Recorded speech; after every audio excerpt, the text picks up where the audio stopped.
July August অভ্যুত্থানের স্বপ্নের বাংলাদেশ গড়ার লড়াইকে ম্যারাথন উল্লেখ করে সহযোদ্ধাদের পাশে চাইলেন যুব ও ক্রীড়া উপদেষ্টা আসিফ মাহমুদ সজীব ভুঁইয়া। তিনি বলেন, কষ্ট থাকলেও এই লড়াই শেষ করতে হবে। লক্ষ্য বাস্তবায়ন সময় সাপেক্ষ উল্লেখ করে আসিফ ভুঁইয়া বলেন, জুলাই যোদ্ধাদের অবদান মনে রেখে সামনে এগিয়ে যেতে হবে। আমিনুল ইসলামের রিপোর্ট, ছবি তুলেছেন শিবলু আহমেদ।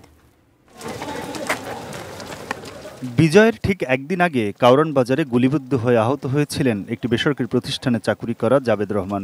এরপর আর নিজ পায়ে দাঁড়াতে পারেননি তিনি। হুইল চেয়ারে করেই এসেছেন প্রতীকী ম্যারাথনে। তার মতো করে আরও অনেক জুলাই আগস্ট অভ্যুত্থানে আহত যোদ্ধারা এসেছেন এই প্রতীকী ম্যারাথনে। জুলাই স্পিরিট ছিল আর কি, যে কারণে আমরা আসলে তৃতীয় বাংলাদেশকে চেয়েছিলাম। হয়তোবা কিছু অংশে আমরা সেটা করতে পেরেছি, আবার কিছু অংশে করতে পারিনি। তা আমি এটুকুই চাবো যে 1 বছর পরে আসেও যারা এখনও হাসপাতালে চিকিৎসাধীন অবস্থা রয়েছে, তাদের যাতে সুচিকিৎসাটা যাতে খুব তাড়াতাড়ি হয়। জুলাই আন্দোলনে যারা ঝাঁপিয়ে পড়েছিলেন বৈষম্যহীন বাংলাদেশ বিনির্মাণে, ফের তারাই এক কাতারে এই প্রতীকী ম্যারাথন প্রতিযোগিতায়। শুক্রবার সকালে বাংলাদেশ চীন মৈত্রী সম্মেলন কেন্দ্রের সামনে ছাত্র জনতার জুলাই আগস্ট গণ অভ্যুত্থান দিবস উপলক্ষে প্রতীকী ম্যারাথনের উদ্বোধন করেন যুব ক্রীড়া উপদেষ্টা আসিফ মাহমুদ সজীব ভুঁইয়া। স্বাস্থ্যকর অল টাইম ফ্যামিলি কেক, সব সময় অল টাইম হেলদি লাইফ। রাজধানীর শেরেবাংলা নগরের পুরাতন বাণিজ্য মেলার মাঠ থেকে ম্যারাথনটি শুরু হয়ে গণভবন, মানিক মিয়া অ্যাভিনিউ, খামারবাড়ি, সংসদ ভবন, বেগম রোকেয়া অ্যাভিনিউ হয়ে ফের বাংলাদেশ চীন মৈত্রী সম্মেলন কেন্দ্রে এসে শেষ হয়। 5 কিলোমিটারের এই ম্যারাথনে শহীদ পরিবারের সদস্য ও আহত সহ প্রায় 7 শতাধিক প্রতিযোগী অংশ নেন।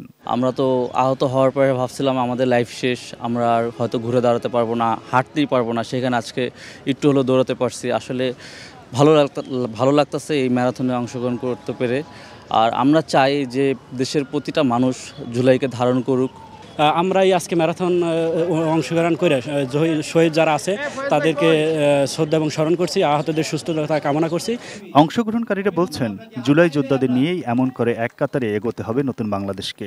এই ইভেন্টে আনন্দ লাগাটা থেকে একটু কষ্ট তো অবভিয়াসলি আছে, কারণ ঠিক গত 1 বছর আগে এই জুলাই আন্দোলনে আজকে যারা আহত তারা তাদের সবটুকু দিয়ে একটা নতুন বাংলাদেশ গঠনের জন্য সর্বোচ্চ চেষ্টা করছে। প্রতীকী ম্যারাথনের মাধ্যমে আসলে আমরা এইটুকু জানান দিতে চাই যে আমরা আহত যোদ্ধাদের সাথেই আছি, আহত যোদ্ধাদেরকে আমরা ফেলে যাইনি। পরে ম্যারাথন প্রতিযোগিতায় বিজয়ীদের মধ্যে পুরস্কার বিতরণ করেন যুব ক্রীড়া উপদেষ্টা আসিফ মাহমুদ সজীব ভুঁইয়া। এ সময় তিনি বলেন, জুলাই আগস্ট চেতনা বাস্তবায়ন একদিনে আসবে না। জুলাই গণঅভ্যুত্থানের শহীদ আহতদের স্বপ্নের বাংলাদেশ গড়ার লড়াইটাও একটা ম্যারাথনের মতো। যত কষ্টই হোক এটা আমাদেরকে শেষ করতে হবে, যত সময়ই লাগুক আমাদেরকে বাস্তবায়ন করতে হবে। তো এই ম্যারাথনটা এটা স্প্রিন্ট না যে 1 বছরের মধ্যে বা অন্তর্বর্তীকালীন সরকারি জুলাই গণঅভ্যুত্থানের সব শহীদদের স্বপ্নের বাংলাদেশ গড়ে দিয়ে যাবে। এটা একটা লাইফ লং লড়াই এবং এই লড়াইটা করার জন্য আমরা কমিটেড আছি, আমি কমিটেড আছি এবং এই লড়াইয়ে সারা জীবন আপনাদেরকে পাশে চাই।